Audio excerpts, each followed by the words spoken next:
Thanks for making this happen last minute. Yeah, no problem. Where are you? Like in the country?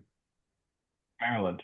Okay, nice, nice. That explains the lacrosse. Lacrosse. Yeah, Yeah. Did you play in high school or college? I played all the way up until my senior year of high school. So from when I was 4 all the way up until when I was 18. Okay, nice. A like a D pole midi. Is that what it's? No, no, no, no. Okay. Short stick midfield. Okay, nice, nice. Cool. Do you I guess you probably started lifting in high school then. Um, yeah, on and off. We had I went to private school, so we had a pretty serious strength and conditioning program for lacrosse because it's like lacrosse is super, super serious in Maryland Yeah. at the private school level. So like started like my freshman year and it was on and off, like in the winter, like preseason. And then senior year, like I actually like got into it, bought a gym membership and got bit by the iron bug around that time. Nice, nice. Yeah. The I think you're early. So I guess I should jump in, do an intro here real quick, actually. But I've got Jake Earl with me today, the second Jake who has appeared on the podcast. Original podcast ep was with Jacob S, uh, dear friend of the show. But dude, your YouTube channel is sick. It's a lot. It's been a lot of like quicker training clips of your sets, but lately you've been doing more kind of car talk, long form stuff, which it's cool. It's cool to hear the thought process behind how you're structuring your training. And in your last one, you were talking about this minimalist kick that you've transitioned to, kind of Mm-hmm. stripping everything back to the big compound movements. And I'm curious, what motivated that shift for you? So I've been mostly minimalist throughout my entire lifting career, really. Other than when I first started. When I first started, I just went on like bodybuilding.com forums and found like a new lifter program. And it was like, I think it was like a weird combination of Jason Blaha's Ice Cream Fitness and Mark Rippetoe's linear periodization 5x5 because it was like an A day and a B day. Okay. And so I basically started with that, but it was terrible. Like I wouldn't even use like I was too afraid to use the barbells. So instead of squat, I would leg press, and instead of bench, I would dumbbell bench. And I wouldn't even like do progression. Like I would just use the same weights every single time. Uh, it was terrible. And deadlift, I would use a trap bar. That's the biggest sin is the trap bar. I mean, I'll forgive the leg press and the dumbbell bench, but Yeah, I thought that I would. I could like. I had this idea that I could like break my back doing a barbell deadlift because I saw a video online of a guy passing out at the top of the deadlift. I was like, oh, he broke his back. That's what I thought happened. yeah, okay. So, and then somebody's like, yeah, man, you just use the trap bar and you like can't get hurt using the trap bar. So I was like, okay, that's definitely not true, but I thought it at the time. um, and then after, so that was like late 2019. This is like fall of my senior year of high school. Um, and I basically trained that way. And I did transition like bro splits and push pull legs. And then COVID happens. So I'm like training at home with 25-pound dumbbells. And before I get back into the gym, they opened back up in June in Maryland. I saw a video from Eric Bugenhagen. You know Eric Bugenhagen? Dude, I was just listening to his most recent podcast on Elite FTS this morning. Mm-hmm. Hilarious. Yeah. Yes. Yeah. So he was a huge lifting inspiration of mine. And he's obviously like a major minimalist because he was a big advocate of like the Bulgarian method. So that's kind of how I got into minimalist training, but I wasn't doing anything like productive. So I would do like Zercher deadlifts every single day or Jefferson deadlifts because I wanted to be just like Eric. And so I always kind of had that in my training, but then I would do that and I'd go do like fluff and pump shit. So really the minimalist training started in 2022 I found a blog online by a guy named John Fung with a PH. Okay. Uh, I don't that's like very, very niche. Like you have to either have been lifting in the early 2010s to know who that guy is, or you don't even know who that guy is? No, you said John Foe? Fung, Phung. Yeah, no. Yeah, so you can look it up. His blog's still out there, but I think he quit lifting. But this is like he got some crazy results, and he had a blog titled like one lift a day, Okay. and he would basically just transition from doing bench press, and then he'd do squats, and the next day would be overhead press, a different squat and bench. So he would just train like 6 days a week, alternating press and squat days. He didn't like deadlifting, and he would just do one exercise, and he made this like Excel table with different variations like pause bench, reverse grip bench, pause that, front squats, all this, and he would just pick a PR from like 1 rep max to 10 rep max, hit that and call it a day. So I ran that for a pretty long time in 2022, and I that was like the first time like I really actually my numbers were okay until then, but my bench went from like 405 to 450 bench. Squat went from 405 to like 455 in like Wow.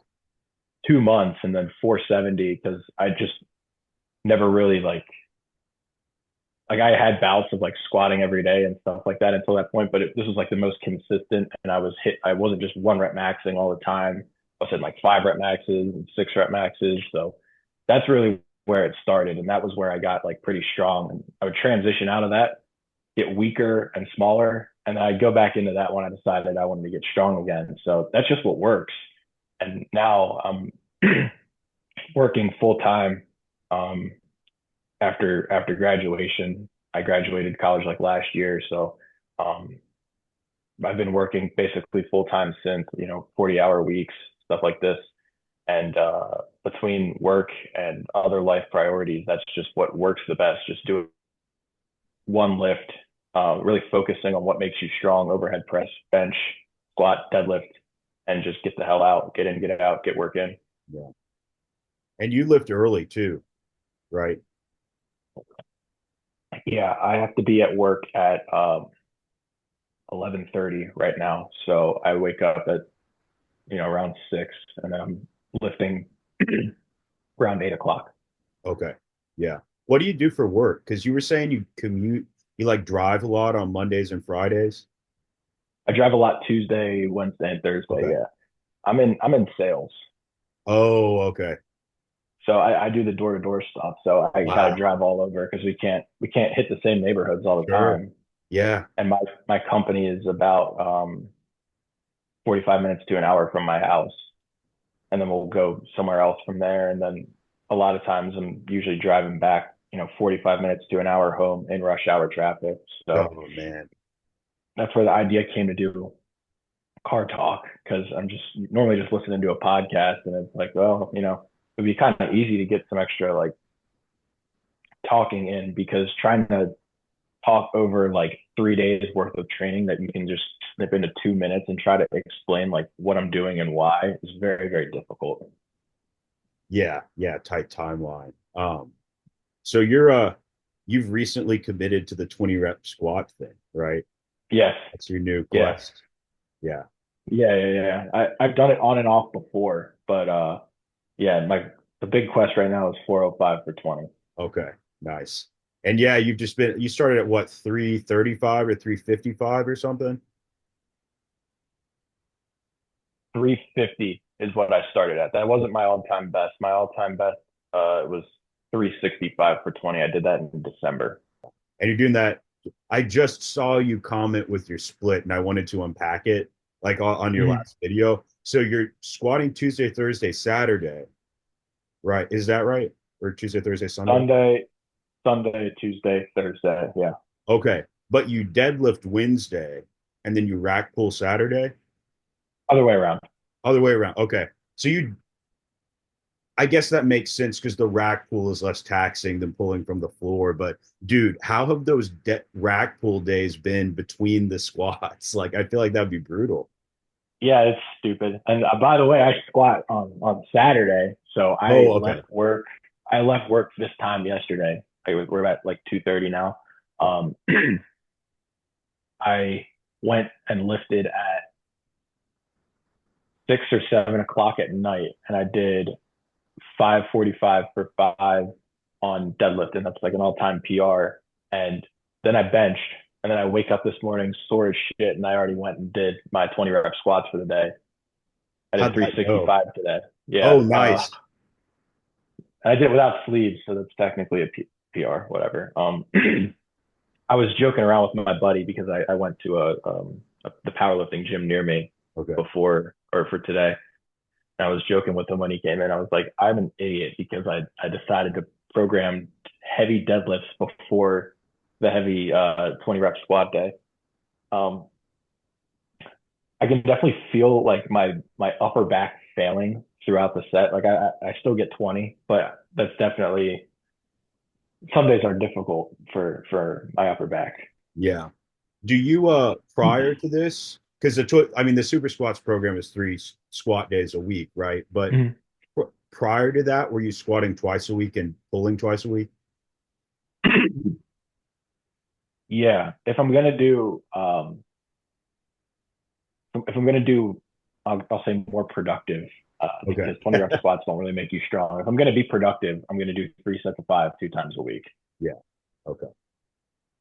Yeah. That feels like a much more manageable recovery sort of distribution.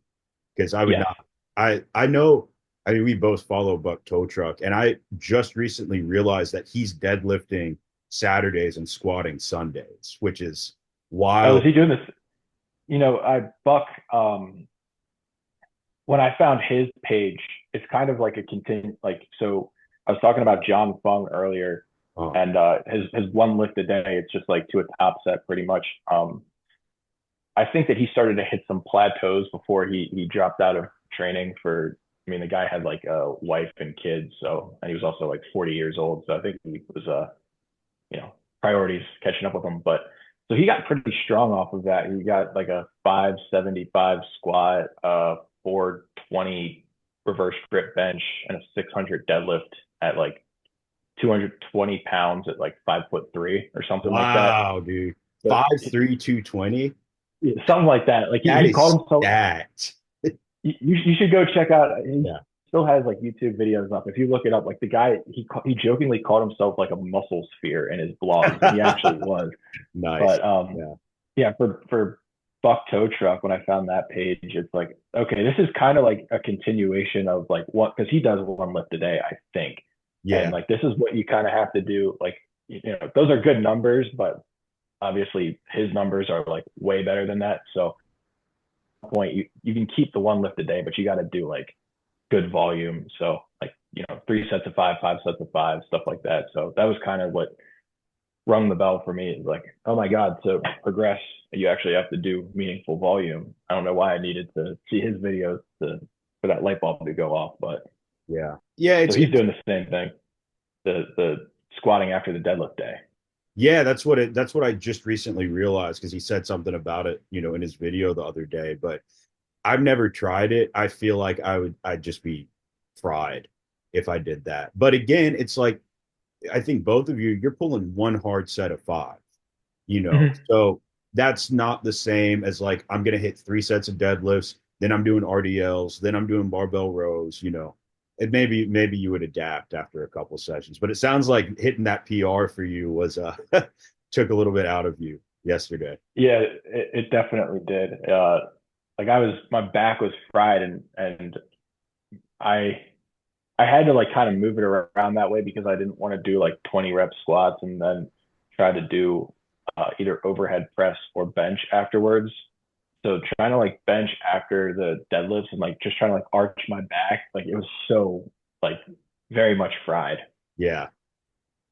Yeah, I get, I train at a time where I don't really run into anybody anymore, but I also train at a powerlifting gym that's like a block away from my house, basically.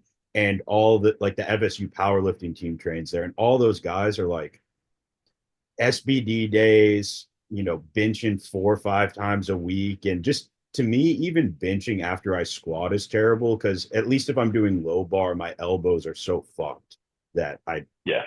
it really interferes with my bench. But that's why I come Yeah, to the bar again. I go through these cycles, man.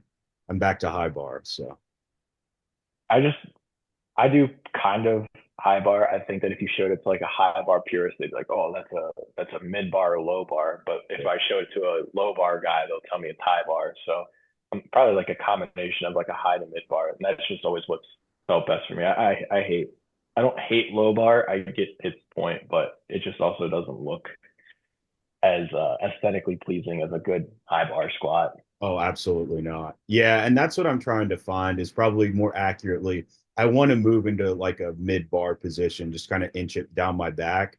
But mainly, I just got to find something that doesn't interfere with my elbows. Because if I start getting strong for me on low bar, I reach a point where I can't productively bench. I can't productively press at all. I mean, or even do pull ups. It's like my tendonitis is that bad. And I've done all the TikTok, prehab shit for your elbows and your shoulders, and nothing really sustainably lets me get into a good position with it. So I don't know. Yeah, if you do like the way that Rippetoe teaches it, you're getting like your palm over top of the bar and going with the thumbless grip. That doesn't even help either. Yeah, I mean, I always go thumbless, and it just still something's up there. I don't know if I have too much of the weight in my hands, but I'd like to. They have starting strength seminars, and I'd like to go to one and have my squat checked out. Because another thing with me is like my bar position is so crooked. No matter how careful. I notice. Yeah, dude. And it wasn't like that, like this time last year. I hurt my back last June, and it seems like ever since then, it's just gotten more and more and more like tipping to the side. So I don't know. I don't know what's going on with my squat, but Do you always pull? You can't deadlift right now because your back's injured, right? I'm easing back into it right now. So When you deadlift, are you using mixed grip? not anymore. Yeah. The same mixed grip. You got like one trap that's bigger, and then that's Yeah. Yeah, well, Willow tells me that like I think I can't remember if it's my left or I mean I should know it since I look at myself in the mirror, but one of my like shoulders is less developed and like my trap it's less developed. So maybe that has something to do with it. yeah, Yeah. that could be. Sorry, that was We got a little bit off topic. I forget what we were originally touching on. doing the balancing the squat and deadlift, when you're Oh training. yeah. Yeah. Yeah, I definitely don't.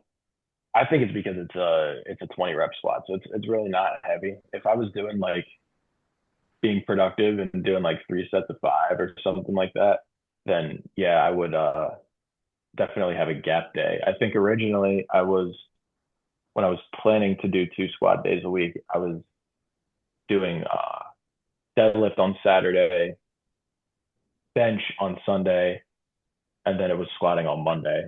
And then I would squatting the day before you deadlift, I don't think really messes with it too much.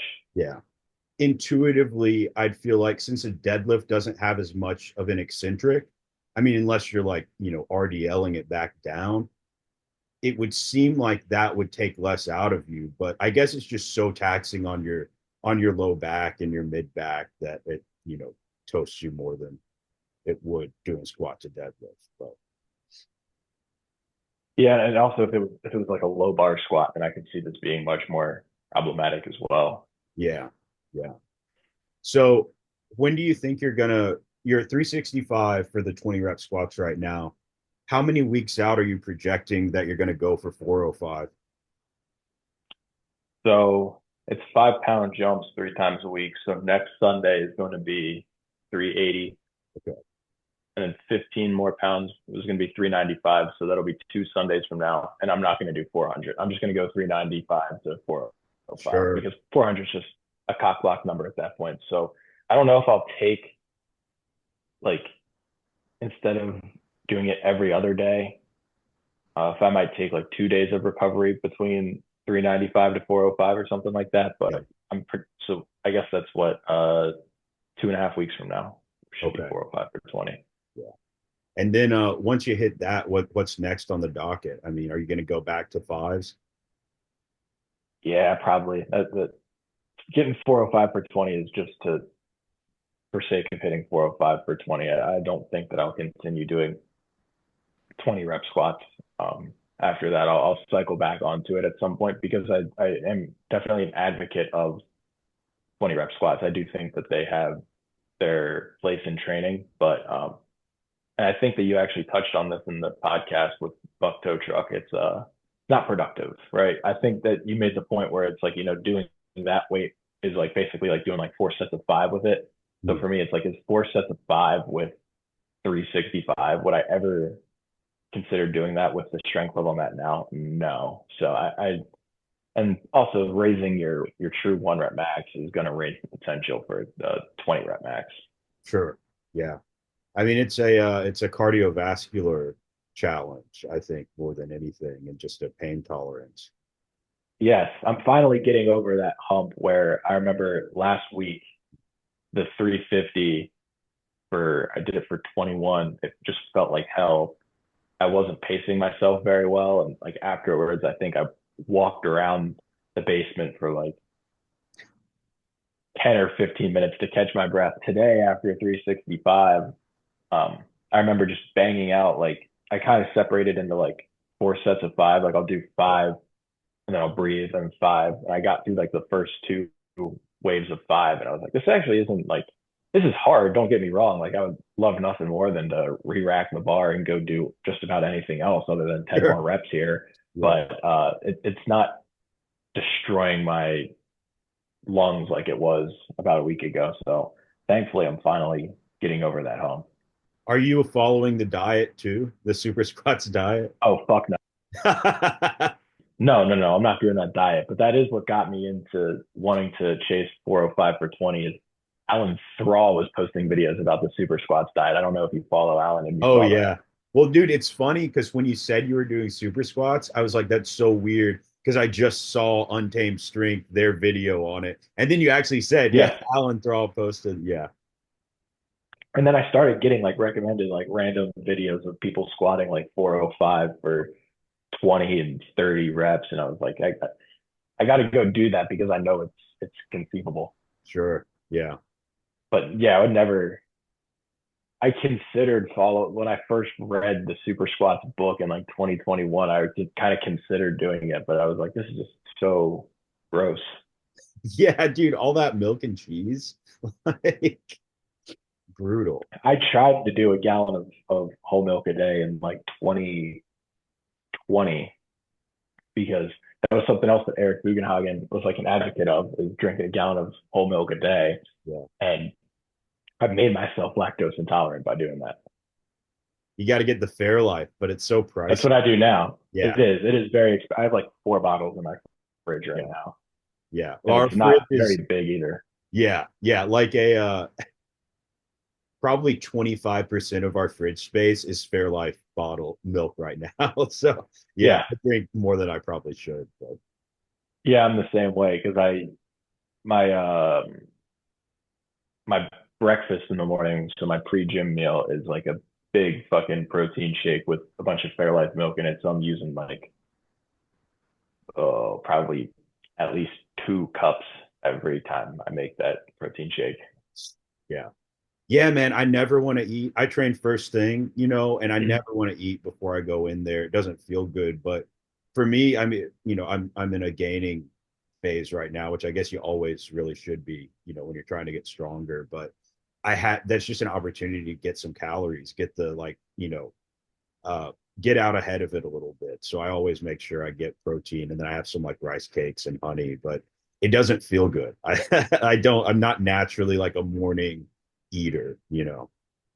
Yeah, I was the same way. Before I started doing the protein shake, I was doing like rice for whatever reason, first thing in the morning. So imagine coming downstairs at 6 o'clock and I'm sitting at this table with this bowl of rice in front of me and then like some YouTube video on to Yeah. try to like distract myself from the fact that I'm eating like, I don't even remember, like 2 cups of rice or something first thing in the morning. The protein shake just digests a lot easier. You're just drinking it, so you're not doing the hurdle of like constantly putting a spoon to your mouth and Yeah. No, I didn't notice the difference between a heavy carb meal and then the heavy. I mean, the milk has some carbs in it, but it's definitely way less than the 2 cups of rice. And there's really Yeah. no difference in the training. Yeah. Yeah, I think that, it's not like you're in there for an hour and a half doing 40 sets, like drop sets on leg press. So it's not like you're really depleting your glycogen stores all that much. Um, yeah. And the thing about rice is you're always very aware that you are eating it. Like it takes so long to get down. And like I just don't like it, man. It sucks. Like it digests easy, but it's hard to get down. I do a lot of I shop at Aldi and they have like off-brand rice checks. It's called square rice or rice squares or I've seen something. them. Dude, yeah, that is a hack. Just like vanilla protein powder and Fairlife on that. And it gets really soggy, so it's really easy to get down quick after I train. But and it's not like it's loaded with sugar. I think there's 1 or 2 grams per, 40 grams of carbs in it. So that's like a larger percentage of my caloric intake than it probably should be. But Yeah, that is very easy. It's a very easy way to get like good calories in too. yeah, yeah, because I'm not willing to sit here with the rice cooker, every morning and then bring the Tupperware with the rice to work. It's just Yeah, that's a pain. When I was working part time at a golf course until I got the sales job, and that was like such a laid back job that I could just basically walk away at any time and go heat up food. Because when you think about it, who the hell is playing golf in November in Maryland? So I found out that my girlfriend had a crock pot, so I was making like stews in the crock pot to nice. take to work. But unfortunately, I don't do that anymore. I try to bring smaller, like snacky things to my work day because I don't have a microwave in my car to heat something up or anything like that. Oh yeah, you just like pack a lunchbox with a bunch of ice packs. Yep, that's exactly what I do. And I normally I fill up like a little Tupperware container of like yogurt, and then I'll bring like half of a dark chocolate bar, and that'll hold me over for the, you know, 7 to 9 hours that I'm away from the house. Yeah, yeah. And you said you're like 227 now? Yeah, I'm pushing toward 230. Nice. That'll help with the squats. Well, it'll help with everything. Yeah, it definitely it helps with bench, especially like when I started like gaining good weight in December is when I started following more of like linear periodization for my bench. And I think I started with 6 reps just like I did now, and the 6 reps turned into 5 at like 260. But now I just did 270 for sixes close grip last night, and so it's like that's a big difference. 3 sets of six is like a 10-pound PR. Yeah. I was listening to your last vlog where you were talking about your bench, and you were saying you feel like you have more in the tank. It wasn't like you were grinding out, you know, that Yeah, last rep on every set. that last night that it was that way. It was Okay. 270. I haven't posted it yet, but that might be my last workout of sixes because it's starting to get grindy. So I'd rather just keep it with fives and maybe feel like I can do a six to really. I don't want to burn out too quickly. I want to kind of keep the progression going as long as possible. For sure. Yeah. We've got calibrated plates and micro plates. So Mm-hmm. at this point, I've been making 1 pound jumps on bench and press, but I'm about to go to half pound. Just, milk it for as long as I can. It's better to take smaller jumps and stretch out the progression than kind of end your cycle too early, and get stuck and have to reset or something. Yeah, so I'm doing the same thing, and I bought my micro plates for. I got like an Amazon gift card for Christmas, and I bought the micro plates with it. And those have basically been a godsend. So I can do exactly what you're talking about there. Like I really started with the 3 sets of six and stretch it out. And then once I'm making 2.5 pound jumps right now. With fives, I'm gonna drop the weight before I'm gonna drop the reps. And I'm gonna do exactly what you're saying. I'll drop the fours and then threes, and then at that point maybe I'll either drop the sets of three from 5 to 4 to 3, or just whenever 5 by 3 runs out, then I'll see where my bench is at. And you're a dude, you're a strong presser. I mean, a lot of people just don't spend a lot of time pressing, but you're putting up 222 and a half for fives right Yeah, now. Yeah, nice. that's I put that as a priority over bench for most of my lifting career. Okay. And a big reason for that was I have to mention again Eric Bugenhagen. So the first video I see of his is called like the ultimate free program to achieve a superhero aesthetic freak physique or something like Yeah. this. Well, the word horse And stock had to be in there somewhere if it was boobs. not at that point. Oh, okay, This that was was early pre-horse boobs. stock. Okay. Yeah. So I click on the video and like he's basically like, yeah, you just want to go to the gym every single day and make your workout center around an overhead press. And then he had a video about how he overhead pressed every single day, but he would switch the variation. So I did this too. And it's kind of productive because my overhead press is good, but at the time it was pretty grossly unproductive. Like just going to my garage every single day and taking like a random bar, trap bar overhead press, Oh, behind the neck Jesus. press, putting fat grips on the bar and Oh. overhead pressing that or push pressing. And I was just maxing out every single day like Boobs did. I definitely have good familiarity with the press and it got me to like a 225 press pretty early in my lifting career. But I don't think I'd recommend training the press like that. Sure. Yeah. Yeah. And do you do any assistance work for like pressing besides bench? And I know you close grip bench. Yeah, it's just bench and overhead. Yeah, just bench and overhead. I don't even think that there's ever been like a good auxiliary lift for my overhead press.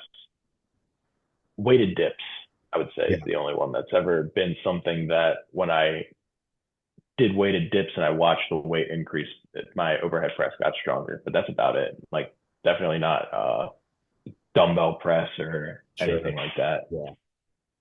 Yeah, man, I love the dips. I don't think I'm so afraid of giving them up because they have been so productive to me in the past, that like I may just never give them up. I've been doing them after overhead press. And then I do because it's after bench, it's like I feel like my chest and triceps are cooked enough that it wouldn't be as productive. But overhead press, it's more in this plane. And I mean my triceps and shoulders are tired, but like dips, I feel more long head and then more pec, obviously. So it pairs better for me after the overhead press. But um I've really trimmed stuff back. I mean, there was a point in time when I was doing all the cable laterals and all the, in one weird one arm variations and shit. And, I didn't look like I lifted. I mean, I did that for a long time and I wasn't doing any like barbell strength training, and I was very Jeff Nippard evidence based kind of camp. And shockingly, I had to actually start getting stronger to start looking like I lifted. Yeah, I did. I never did like cable laterals with my shoulder up against the bench like this Yeah. or anything like that. But I definitely I tried to train like Jeffrey Verity Schofield, if you know Yeah, who that is, absolutely. and he's not very strong with the overhead pressing or deadlifts or squats or bench. I tried to do his style of training. Like he put out he's put out multiple free programs, and I've tried I think both of them, unless he put out another one, but he put out two, and I tried them both, and I just get weaker and smaller. Like I don't know how he manages to turn Yeah. into a fucking monster doing incline curls and push down and Smith machine squats, but that's never worked for me. Yeah, that And dude is just he's huge. And you wouldn't look at his training log necessarily and think that he would be, just I guess I yeah, say, but yeah. he definitely trains like hard as fuck though. Especially, I know he doesn't really post a lot of training footage on YouTube anymore, but I follow him on Instagram and he posts like every single lift on his Instagram story, and like he'll like I've watched him grind out like 10-second reps of like incline curls as strict as possible. There's definitely something to just like going fucking hard like that. That's how I think like Sam Sulek trains the same. I haven't watched a Sam Sulek video in a while, but I know that he, super cheaty form, but like fucking just going hard as hell. So Yeah, yeah. Oh, well, Jeffrey's face muscles definitely hit failure on every set. I mean, look, yes, he yes, wears the effort in his face for sure. yes. Yeah, It just that shit just doesn't work for me. I've just doing the basic compounds and becoming stronger makes me look like I lift more and it's just more beneficial. I don't know how that works for those guys. It might just be genetics, but yeah. not to take anything away from them. They go hard as fuck, but that doesn't work for me.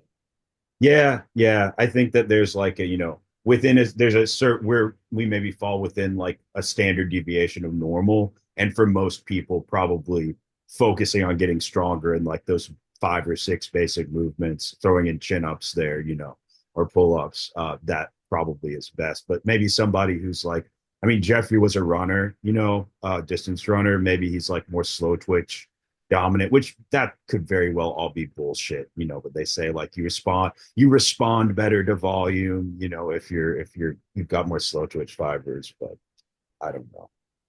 Yeah, I don't think that's true because if that were true, I would be the same way because I played lacrosse my entire life. So that's a lot of running. I also did distance running in high school. I was Okay. a cross country runner Yeah. my freshman year of high school, and I wasn't very good at it at either of those. But I think would that be true with the amount of like work capacity that I built from constantly moving in those sports that I would be the same way, but it's just not. Yeah. Yeah. And they say that like you can train a certain like fiber specific adaptation. So if you train heavier, you will like your slow twitch fibers will take on fast twitch characteristics or something. And I don't, this is again like you don't believe this, or you think this is incorrect. I could probably see it. Like I can definitely see an argument to be made there. But I mean, I don't know. I do think that a lot of times the exercise science just tends to be like mental masturbation. Like Oh, it's for just sure. Yeah. spinning the wheels for the sake of spinning the wheels. Yeah. It's like, there's a point where you can try and find like a mechanism to explain what's happening, but isn't it more useful to just see what's happening and follow the results than try and get granular with it and, you know, break Yeah, it? and the studies too, the way that they're conducted. Because I was an exercise science major for a single semester, Okay. and so how do they conduct those studies that they publish? Well, it's at the end of class in the introduction to kinesiology class. They're like, anybody want 5 extra credit points? And you raise your hand. You're like, all right, see me after class, and then you go and do this study. So they're like, oh, fit, healthy, college, whatever. But it's just the guy that wanted 5 extra credit points that Right. doesn't like. It's just he might be interested in sports. He might do calisthenics or run, but he's not a power lifter. And then you're having him deadlift and you're hooking him up to what are they, EKGs? And they're But EMG machine, yeah. talking about what muscle group is the most activated, and then you get lower back. Well, did you teach him how to deadlift, or did you just put a heavy barbell on the floor? And if you did teach him how to deadlift, you're like, yeah, lift with your legs, really squat the bar up, and then his lower back shoots up like this. And Right. the deadlift is activates mostly the lower back muscles, and it's Uh, like, well, you didn't hook up a world record power lifter. You didn't hook up like John Hack to the machine and see right. what muscles he's mostly using at conventional deadlift. It's just a uh, college kid that wanted 5 extra credit points.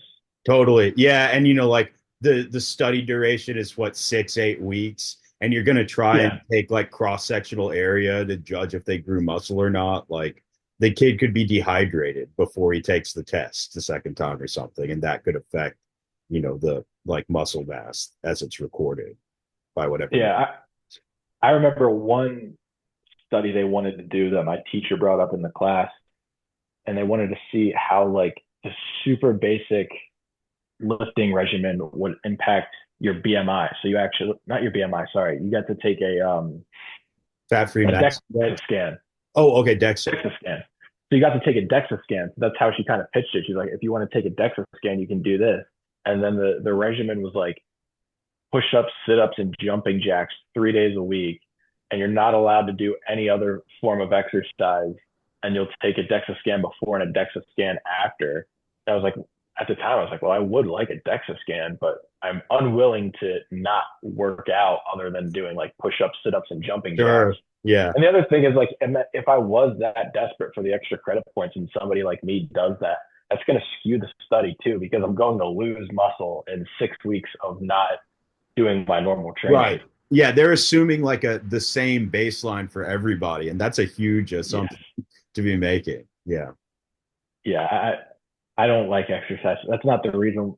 That is a big reason I don't like exercise science. It's not the reason I personally stopped, but yeah, their studies are usually meaningless to me. I take them with a grain of salt. Yeah. Good TikTok content though, apparently. Whatever. And then you can make a tier list of exercises based on science and get a million views and have your ads every 3 seconds. So Yeah. yeah, it's more of a money grab than anything, in my opinion. And I don't like there are some big guys that train science based, but I went to a university gym for like 3 years and I saw maybe one big guy doing like single arm pull downs, kneeling on the floor like Yeah. this. Like everybody else, no.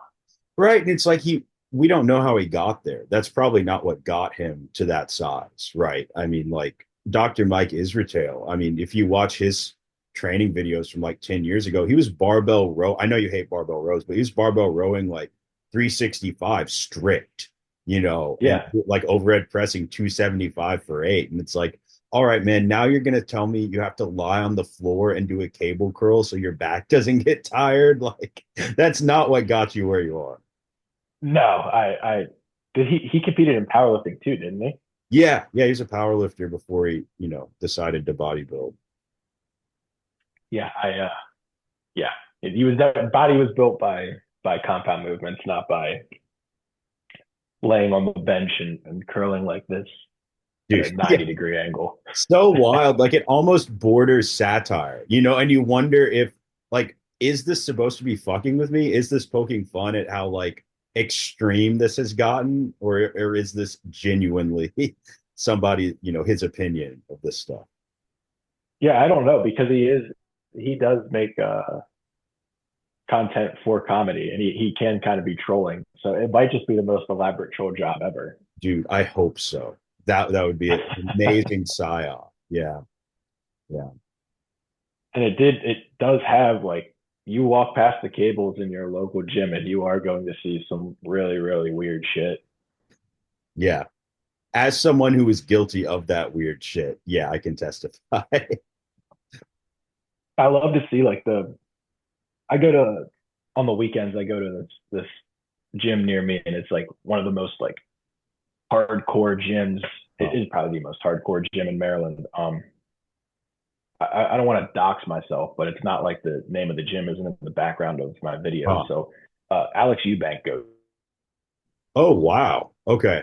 So it's like a pretty well known gym, and I think the owner like trained with some of like the goats of bodybuilding at some point. He has Franco Columbu's calf machine in Wow. the gym. It's like nobody else is allowed to use it, but other than him, it's Oh, just there okay. as like a relic in the corner. Like Yeah, yeah, this was Franco's machine. So being a hardcore gym, we pull all kinds of people into it, and it's so funny to see yeah. like the older guys in the gym who all look like carbon copies of Rich Piana, and then like the newer like the Zoomer guys more Yeah. so in my age group, and it's just like everything they do, it's like it's just so funny to see the difference in the older lifter and the newer. Like the older guys walk around, they still wear like the flat brim hats with with a muscle tank, and then they got the shorts all the way down. They probably do train legs, but that's what like Rich Piana wore, so that's Right. what they wore. Yeah. I mean, that was cool at the time, and you never see those guys doing like weird cable shit. Like they're like doing like the concentration curls and Yeah. whatnot, and Yeah. obviously like juice to the gills, like you know, That probably helped. literal like yeah. And then you see the Zoomer bodybuilders, and they all wear. The cool thing now is to wear like 6X shirts Yeah. where the short sleeve, but they come all the way down, halfway down your forearm, Yeah. and then pants, and then you're wearing like a belt to do a cable row or something like that. Like just watching the I guess discrepancies between the older bodybuilder and the younger bodybuilder is Yeah. pretty funny. Like in the same gym, 5 feet away from each other. Yeah. Yeah. And you could trip over the tripods, probably. Yeah, that's pretty obnoxious. I've been to smaller gyms where there have been more tripods, though. Look, this Okay. gym's big enough that I can kind of avoid it. But yeah, there's especially in the powerlifting section where I spend most of my time. Everybody's got to record and I mean, I basically record my whole workout too. So Yeah. who the fuck am I to? I don't own a tripod. I do a water bottle in my phone, but yeah, Dude, that everybody's got to matches record the everything. Chinese music player. That's very like aligned with that. Yeah, I get my friends always commenting on like the way that I walk into the gym because my gym shit I carry it in like a Trader Joe's bag. So I'm walking in with like with a bag. I think it's like they did like a state bag type thing, and it was Yeah. like for people to collect them all. So I got like a Missouri state bag for some reason with all my shit in it, and then wired earbuds. And I normally wear like socks with sandals before I go put my squat shoes on. So he's always like, it's just so funny to watch you walk into the gym in socks with sandals, a Trader Joe's bag, and wired earbuds. Yeah, that's like the outfit where you would expect somebody to be walking into 7-Eleven to play the Pick Five lottery. Like Yeah. that's great. Yeah. What's on the Chinese iPod, by the way, or the music player? I mean, it's got all the apps, but they're all I don't know how because it's an Android operating system, but I can get to Apple Music on it. Oh, that's Got weird. like Spotify on it, Spotify Kids, Pandora. It has all the apps. I mostly use Apple Music though. Yeah, well, that was what I meant was like what kind of Oh, music what are do I you listen listening to? to when you're doing those 20 rep squats or something? Oh, I've got certain tunes that I listen to for certain lifts. So Yeah. 20 rep squat, it's almost always No Surrender by Judas Priest, Yes. Okay. which That's it's a pretty cornball song to listen to when you're doing a 20 rep squat, but but dude, the I entire love the goal is No Surrender. cornballishness. Nobody does the cornball better than them. Yeah. And then I think when I do 405 for 20, what I used to do when I first got into 20 rep squats is I listened to the Kurt Angle theme. You know that one? Oh, dude, of course. Yeah, okay. So when I do 405 for 20, I'll probably be listening to the Kurt Angle theme. Um, when I deadlift, now it's I got this band from your podcast with Buck Tow Truck actually. You guys were talking about this band Strapping Young Lad. Oh yeah, Devin Townsend. And Yeah. so I gave it a listen and they have this song. Do you listen to them at all? Yeah, yeah. They're not like at the front of my playlist right now, but yeah. They have a song AAA. I don't know if you've ever heard Yeah. it, Yeah. but it's very, very heavy. So like that, like initial beat drop is always when I try to start my deadlift, and because that song is just like it spikes my adrenaline like crazy. So that's my deadlift song. For the press and bench, I don't really care as much. I mean, my favorite band of all time is probably Iron Maiden. So it's mostly Iron Maiden or Bruce Dickinson solo stuff because he honestly makes the band for me. I really, really like his vocals. Yeah. Yeah. And occasionally Kill Switch Engage is up there too. So that's pretty much the only four bands I listen to I like that at the you have moment. different songs for different lifts too. I very much have that. I have certain songs where I'm like, I can't listen to this for press because I'll like this is a squat song. This is a squat band and a squat song. So I don't. I'm cheating if I listen to it when I press because it's too heavy. Yeah. I remember back in 2022, I was heavily listening to like the Skyrim scene, Nice. like the Dragonborn, I think is what the song is called. Uh, Um, and that was like my squat song. Like I would always PR on like the beat drop of that, and it never worked for. I would try to use it for like deadlift, and it's like you said, like it wasn't cheating to me. I would like fail the deadlift. I'm like, this is the world telling me this is a squat only song. yeah, man. Yeah, the deadlift you need because there's no eccentric. The deadlift it has to like you were saying whenever the like the beat drops or whatever, that has to be the moment that you start to pull, I guess. Yeah, and that's why. I mean, I can't really think of another. I mean, this one's really corny, but I think in 2023 I was only listening to Bad Company by Five Finger Death Punch Oh my God. to deadlift. Yes. That's amazing. Then there's this when I used to lift at more normal times of day and had fewer responsibilities, there's this dude who coaches a lot of people over there, and he would always put on like Five Finger Death Punch Spotify shuffle. So it was just a constant barrage of Five Finger Death Punch all day, like no variation. And that's a band that I feel like even if you're a fan, you have to listen to them in a small dose. There's something Yes. about it's it's a little bit, I think that his delivery is a little bit melodramatic. Maybe that's an understatement, but something about like the tenor and the nature of the lyrics is like, yeah, it does. It's if I listen to it for too long, I become too aware of the corniness, I guess. Um, Yeah, that was one of like the first metal bands I listened to, so I would yeah, just listen to them over and over again. And I definitely noticed that with like when people get into metal, it's always like I feel like nobody listens to the same metal when they first started listening to it as when they became like a more seasoned metal listener. Like they're like, oh my God, turn that shit off if it comes on again. Like my first metal song was like everybody else was like Metallica, of course. AC/DC. Yeah, And AC/DC I can still tolerate from time to time, but like I cannot tolerate Metallica. I used really. to listen to a lot of Sabaton. I can't do that anymore. Yeah, yeah, you put yourself off of it. And I don't even think it's like a judgment thing, like you're casting aspersions on that old band. It's just like you've seen through the matrix with it because you've listened to it so many times, maybe. Because I listen to a lot of metal that I acknowledge to be fully corny, but I like the corniness of it, like I mean, even this is probably more like hair metal, but like White Snake. I love that shit, man. Like Still of the Night, That's a great Yeah. riff. And yeah, and it's so corny. I mean, the music video, especially. Like if you watch the music video, you'll never be able to lift to it. But yeah, there's something Here I I Go Again used to be a rotate. PR song for me. What did? Here I Go Again. Nice. Oh, yeah, yeah, that's good. They say like a drifter, I was born to walk alone. It was originally like a hobo, I was born to walk alone. And for whatever reason, the radios wouldn't play it. Like it was, I guess they should have said like an unhoused person, I was born to walk alone or something. But yes, it's a drifter. In the 80s, hobo was offensive. I can't believe that. Yeah, yeah. But it was a word that was canceled before its time, I guess. That's insane.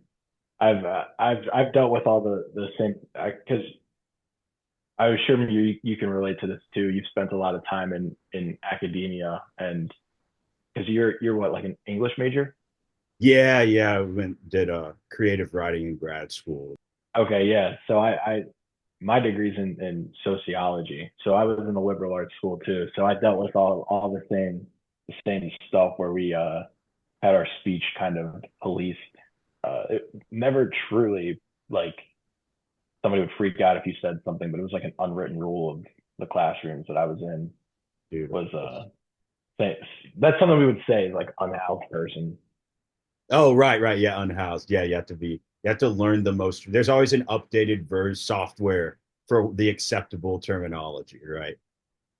I remember this one time very well. It was in my sophomore year. I was in a post Civil War United States history class, and my teacher's like, "Does anybody know about the conspiracies with JFK?" And he asks this in like a like eye roll way, like, "Yeah, of course Lee Harvey Oswald did it. Who's just going to be the weird kid in the class to raise his hand and talk about the theories?" And of course that was me. So I was like, "Yeah, there's some people that think that the mafia did it," and the professor's like, "Mafia is offensive to Italian Americans. We do not use that term in this class." That feels so far afield to me. That's wild, man. Because the mafia is like an acknowledged organization. It's not as if you're accusing someone of being in the mafia based on their like heritage, right? You're literally you're referring to the organization itself. That's wild.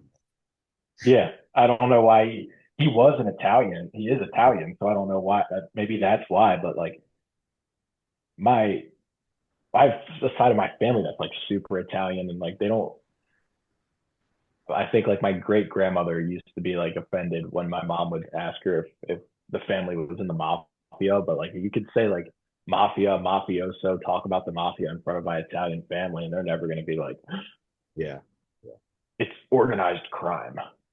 Yeah, yeah. The thing that got to me was when I was getting my doctorate, and this was absolutely not true of like every class, but there sometimes there would be like a class that you were assigned to teach, as like a graduate instructor, and it would purportedly be the curriculum would be about like, the short story or like creative writing, right? But what actually, and it would sideline like the principles of storytelling and like writing, techniques. And actually, it was like, like a gender studies course that was disguised as a creative writing course, which it's like, that's awesome that there's a space for that in college, but just don't repackage that and try to make it something in another department. Like you should sign up for that knowing that you're taking a gender studies class, not sign up for it thinking you're going to learn about creative writing. And then the curriculum is trying to force you to not focus on writing techniques. I tried to, as much as possible, bring it back to what the class was actually supposed to be about, but it just felt like there was a lot of insistence on teaching stuff that was not actually the stated topic of the course. I can definitely relate to that because Yeah. I was like sociology was my true major, but I was like on a criminal justice track. And Okay. so the number of courses I took that were actually about like policing and the justice system Oh, were few and far between because most of them had to have like the very woke spin sure. on everything. Like it turns into a class about like why the police are all racist and the justice system only helps white people. Uh, Or that same history class that I just took that I just talked about, like the professor was like, this will not be a history class where we talk about white men. mm, It's like, okay, we're going back to the Civil War. So we got almost about 150 years of history in between, and you want to try not to talk about white men. dude, that's rough. I mean, absolutely make space for like everyone who is involved, right? Like that should be a part of it. But like you can't just ignore sit pivotal figures in a Yeah. situation and call it a history class, right? Yeah, we just skip over like important shit that happens in the time frame to like instead of talking about like what happened in World War II, we talk about like how were women and black people treated in World Oh, War II. And it's like yeah. we're just skipping like we can make time for this, sure. We Yeah. can spend a few minutes talking about this, but to like skip over like pivotal moments of World War II Yeah. to try to talk about like the small percentage of groups of people that were involved. It's like, what are we doing? Yeah. Right.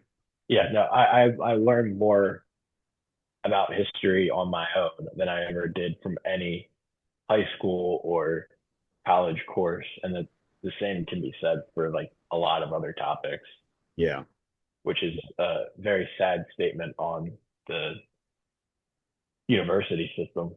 I know, man, and especially with the just the culture of like student loans and the expense of going to university for many students, it's like it's sad that it's a lot of times it's not providing a more productive product, and I totally get people that it seems like the culture now is moving towards like it just makes sense to go to trade school, and to learn a specific skill set and then graduate with a viable job, prospects and That's what I would pretty much advocate that anybody do Yeah. now. I didn't. I was fortunate enough to have my university paid for, but if I didn't have it paid for, I would never do that. I When I have children, unless something crazy changes, I don't think that I'll send them off to university unless they're going for something like very specific that they can actually like. If you're gonna go do like engineering Right. or something like that that you actually need the degree for, then yeah, go. But if you want to do, you know, just about anything else, then I don't think that that's worth your time. As somebody that went through it, like I seriously like my entire life, and I'm sure you can relate to it too. It's like, oh yeah, just go to college, get your degree, and then you'll come out and you'll get that cushy job, work there for 40 years, and retire. And it's like Yeah. I had to find out what I was actually going to do with my life in the past year since I graduated, and like I have to like get my shit together now. And the college did not help me out at all. Yeah, yeah, that's a stress. Such a stressful transition, and to be not know where you're going to land in a month's time, and it's like graduation's coming up, and you got to find something to. It may not be a career job, but you got to find a 40-hour a week thing to sustain yourself until you find the career job. It's a lot. Do you think that well, obviously, you're in a relationship and there's a lot of support there to have like a partner who's with you in that journey. But do you think that lifting helped you kind of like it was a grounding thing for you through that time? Through like the transitionary period from Yeah, and just being like, oh college to shit, I now. got to figure out what's next. I don't know if it was like necessarily like a grounding thing, but it definitely like it's something that I do for the love of the game. Like I never want to stop lifting. So like to that actually is like more motivation to get my shit together because then you lose something that you really love in your life. And I mean the same thing is like with the relationship. Like, yeah, I gotta go like make money and pay the bills or I'm not gonna have a relationship anymore. So yeah, in a way, kind of. I mean, I don't know if that's exactly the answer you might have been looking for there, but I it's like, wasn't looking for anything. I yeah, was just curious, yeah, like what role that plays. Because I know for me, I had this realization the other day, like with the time change, I woke up late and I knew I was gonna have like a shit show day at work. And I was like, fuck, I might not have time to lift. And I ended up going but I was confronted with the prospect of like, what is this day gonna look like if I don't get to go do something hard before it starts, like in physical? And uh I don't know, man. I guess I need this like the endorphins to kind of accept my lot for a stressful work day. And so like I guess that's more what I meant about it being grounding, like having this habit that kind of is a way to regulate stress. yeah, it definitely is that for me because like don't know that I would necessarily go as far as to say like my life revolves around lifting because it's definitely like one of the least important things that I do, but it definitely like keeps me like on a schedule and shit. Like if I didn't lift, would I be getting adequate amounts of sleep? Probably not. And it just helped me so much with time management because like I know like I've got to lift at this. I've got this time to this time to lift, and then I gotta go back get ready for work at this time. I'm at work at this time. I come home. I've got to be in bed at this time, and it all kind of starts from like the desire to train and fit it into my day. So Yeah. it definitely helps with like the daily structure too. So I definitely like can resonate with what you were saying there, where it's like if I wake up in the morning and don't lift, like I'll be late to work because I'm fucking around doing some other stupid shit and Sure. you know not not sleeping enough, which of course is important for lifting, but is also just important for your cognitive function at having like a good job. Yeah, it would definitely throw a bunch of shit off if I wasn't lifting. I would have to find some other hobby that's just as mentally draining to. Yeah, I know like because I was a runner and a triathlete. I think that I grew up being used to like having the sedation of being really fucking tired physically. And like there was something relaxing about that. Like I was too tired to have anxiety basically. And so I needed, I think I still need something physical like that in my life. And it's not even really so important what it is. It just like it could be jujitsu and it has been in the past. Like just something that like gets you really fucking tired, you know. Um, and that's probably something to discuss with my therapist. But it definitely it helps me with life circumstances that are stressful. So Yeah, yeah, definitely having something to put. Like, I don't like people that don't have a hobby. It's like, if you don't have something else that you're focusing on, like that's how you end up being like one of the sad people that mostly inhabit our planet. That's probably going to be doped up with antidepressants and shit. Like you yeah, don't have anything to look forward to, so you spend your time outside of work either watching some stupid shit on Netflix or watching MSNBC, and then just becoming like hyper paranoid about everything going on in the world. And right, yeah, and then you probably need to work out even more to funnel off that paranoia. yeah, Yeah, yeah. Well, all right, man. I'm really glad that we were able to hop on, and it was fun to actually get to talk to you face to face or screen to screen. absolutely. Cool, man. All right. You have a good All one. right, see you.